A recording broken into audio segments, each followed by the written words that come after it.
Hello everyone, welcome to my YouTube channel. आज मैं आपको NCERT maths class 7th exercise 4.1 से इसका क्वेश्चन 2 कराऊंगी। देखो बच्चे, क्वेश्चन 2 है, check whether the value given in the brackets is a solution to the given equation और not. ठीक है, आपको ये जो ब्रैकेट में वैल्यू दी हुई है आपको इक्वेशन में पुट करनी है। वैसे तो बेटा जैसे हमने फर्स्ट क्वेश्चन किया है बिल्कुल उसी की तरह है, तो आपको बताना है कि ये सॉल्यूशन है या नहीं है। ठीक है, जो भी हमें ब्रैकेट में नंबर दिया हुआ है, ठीक है, इस वाली इक्वेशन के लिए। सो हम अपने फर्स्ट पार्ट से इसको स्टार्ट कर रहे हैं। देखो फर्स्ट पार्ट में हमें नंबर दिया हुआ है बेटा, यहाँ पर हमें ए पार्ट में नंबर दिया है, इक्वेशन दी है n+5 = 19।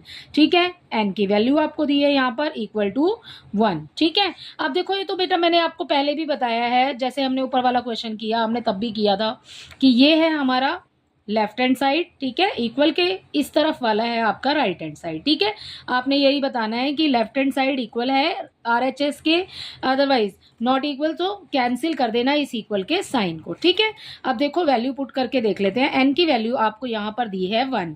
सो आपने n नहीं लिखना बेटा, अब हम लिखेंगे यहाँ पर 1। n के नीचे ही लिख देती हूँ 1। ठीक है, n नहीं लिखना। ओके, प्लस का साइन आ जाएगा, ये आ गया आपका 5 एज इट इज, ये आ गया 19 एज इट इज। सारे नंबर एज इट इज उतार लिए, सिर्फ n के लिए वैल्यू चेंज कर दी है, यहाँ लिख दिया है 1। ठीक है, जो हमें ब्रैकेट में दिया है, राइट। अब क्या करेंगे, दोनों को प्लस कर दो क्योंकि दोनों में प्लस का साइन है। 5 और 1 हो गया 6, इक्वल का साइन है, पहले से ही लगा हुआ है, हमने लगा दिया, 19 आ गया। ठीक है, क्या ये दोनों लेफ्ट हैंड साइड और राइट हैंड साइड क्या इक्वल है? नहीं, ये तो इक्वल नहीं है, सो नॉट इक्वल।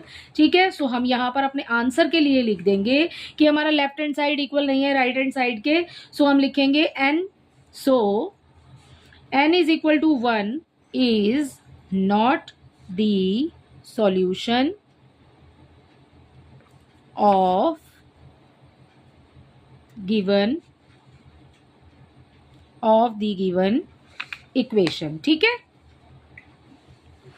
ये हो गया बेटा आपके फर्स्ट पार्ट का आंसर। ठीक है, आपसे यही पूछा था कि क्या n = 1 सॉल्यूशन है या नहीं है। ठीक है, सो हमने लिख दिया इज नॉट अ सॉल्यूशन। ठीक है, अब अपना देखिए इसका सेकंड पार्ट, इसके बी पार्ट में बच्चे आपको दिया है, इसके बी पार्ट में हमें दिया है 7।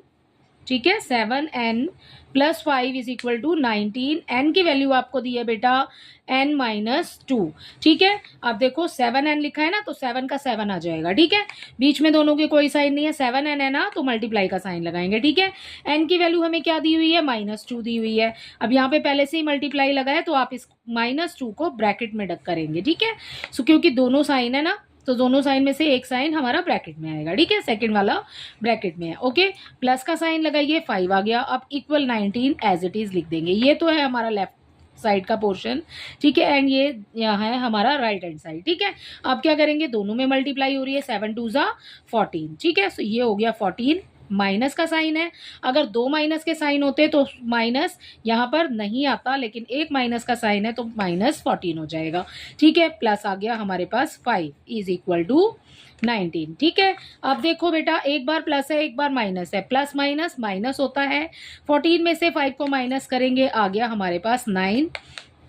बड़ा नंबर माइनस का है तो ये आ गया माइनस आगे, इक्वल आ जाएगा 19 जो आपको पीछे दिया हुआ है। क्या ये दोनों नंबर इक्वल है? नहीं, तो नॉट इक्वल का साइन, मतलब आपने इस इक्वल को कैंसिल करना है। सो ठीक है, बिल्कुल सेम आ जाएगी यही वाली लाइन जो हमारी ऊपर लिखी है। सो n = -2, फिर पूरा आ जाएगा बेटा, यहाँ पर is not the solution of the given equation. ठीक है, अब आ जाते हैं अपने सी पार्ट पर। इसका सी पार्ट है 7n+5 = 19। n की वैल्यू आपको दी है -2। ठीक है, सो 7 का 7 एज इट इज लिखा, मल्टीप्लाई करेंगे, n की वैल्यू आपको 2 दी है तो n की जगह पर 2 आ जाएगा। ठीक है, ये लिखा है यहाँ पर, प्लस आ गया 5 = हो गया 19, 7 2 = 14 हो गया, प्लस कर देंगे उसमें ये वाला 5, एज इट इज लिखना है आपने, कोई भी चेंजेस नहीं करने हैं। ठीक है, 14 में 5 को प्लस करेंगे, ये आ गया बेटा 19, 19 और ये भी है 19। ठीक है, दोनों ही इक्वल हैं। सो हमारा आंसर जो हो जाएगा इस वाले पार्ट का वो हो जाएगा यस। ठीक है, सो हमारा सी पार्ट में आंसर आ गया बेटा। सो ये हो जाएगा, सो n = 2 is the solution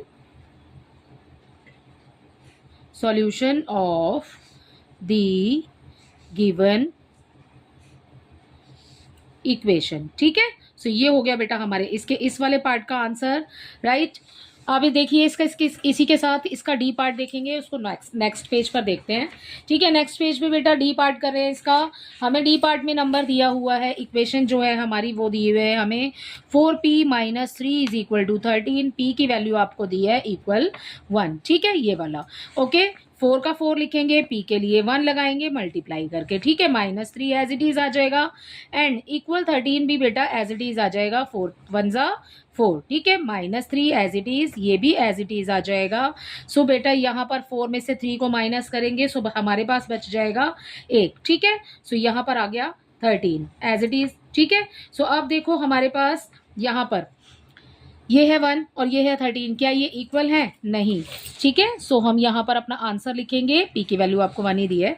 ठीक है, सो हम यहाँ पर अपना आंसर लिखेंगे। So p is equal to 1 is not the solution। ठीक है, जैसा हमने पहले लिखा है वही लिखेंगे, solution of the given equation. ठीक है, सो ये हो गया बेटा इसके इस वाले पार्ट का आंसर। इसका ई पार्ट देखिए, इसके ई पार्ट में बच्चे आपको दिया है 4p दिए हुआ है। ठीक है, -3 इज इक्वल टू 13, ये इक्वेशन है और यहाँ पर हमें p की वैल्यू दी हुई है बेटा -4। ठीक है, p के लिए आपने -4 रखना है। ये हो गया हमारा 4। ठीक है, मल्टीप्लाई करेंगे, ब्रैकेट में रखेंगे -4 को जो हमें यहाँ पर दिया हुआ है। ठीक है, माइनस करा यहाँ पर 3 हमने और इक्वल आ गया 13 एज इट इज। ठीक है, 4 4 जा 16, एक बार ही माइनस का साइन है आपने लगाना है आगे, -3 एज इट इज आ जाएगा, इक्वल हो जाएगा 13। ठीक है, अब ये देखो ये भी माइनस का है, ये भी माइनस का है, माइनस माइनस क्या होता है? प्लस होता है। ठीक है, सो ये हो जाएगा -19 इक्वल 13।